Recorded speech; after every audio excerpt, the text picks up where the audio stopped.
First, download BlueStacks from its official website.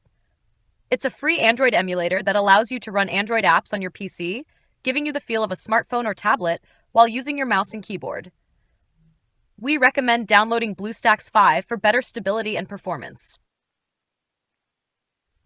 After the installer is downloaded, open your Downloads folder, double-click the setup file, and follow the installation prompts. Approve any Windows security messages, then click Install to begin.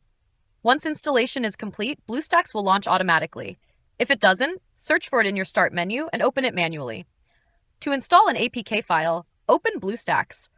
On the right-hand panel, click the Install APK button. You can also press Ctrl-Shift-B. This will open File Explorer. Locate the APK file you want to install, for example, from your desktop. Select it and click Open.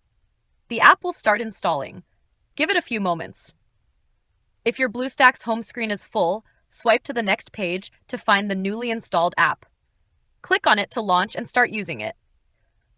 To return to the home screen, simply press the Home button found at the top left or bottom right corner of the screen.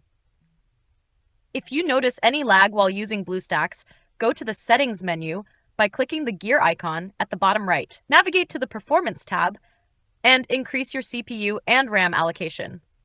Make sure not to use more than half of your system's total resources. For example, if your computer has 8 GB of RAM, allocate no more than 4 GB to BlueStacks. And that's it! You've successfully installed and run an APK file on your PC. If you found this video helpful, don't forget to like and subscribe to our channel for more tech tips. Thanks for watching.